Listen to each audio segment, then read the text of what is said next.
একপদী রাশিকে একপদী রাশি দ্বারা গুণ কিভাবে করব আমরা খেয়াল করে দেখি। এখানে ১ নম্বর উদাহরণ দিয়ে যদি শুরু করি, খেয়াল করে দেখো।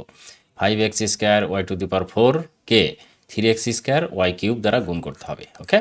এখন খেয়াল করে দেখো এটা গুণ করলে কিভাবে করা যায়। কয়েকটি নিয়মে এই গুণগুলো করা যায়, নিচে করা যায়, আবার পাশাপাশিও করা যায়। এরা অবশ্য করেছে পাশাপাশি। এখন এই পাশাপাশিটা করলেও সমস্যা নেই, আবার যদি নিচে করি তো সমস্যা নেই। এখানে এরা পাশাপাশি করেছে কিভাবে দেখি। আমি যদি নিচে একটু করে বুঝাই যে এক্স স্কোয়ার y⁴ আর নিচে আছে 3x স্কোয়ার y³ এরকম আছে। হ্যাঁ, খেয়াল করে দেখো এরকম আছে। এখন খেয়াল করে দেখো এই জায়গাটায় আমরা এদিক থেকেও গুণ করতে পারি, এদিক থেকেও গুণ করতে পারি, ইচ্ছে আমাদের। আমরা এদিক থেকে সংখ্যা যেদিক আছে সেদিক থেকে শুরু করলাম। দেখো 3 আর 5 গুণ করলে হয় 3 × 5 = 15 আমরা লিখে নিলাম। এইবারে এক্স আর এক্স গুণ করতে হবে। খেয়াল করে দেখো এক্স স্কোয়ার এবং এক্স স্কোয়ার আছে, তাহলে এই দুইটা যদি গুণ করা যায় তাহলে এই পাওয়ারগুলো কিন্তু যোগ হয়ে যায় সূচকের নিয়ম অনুযায়ী।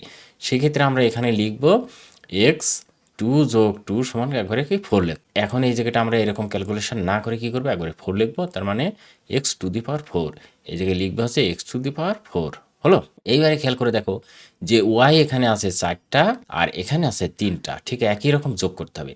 তাহলে y⁴ হবে এখানে 7।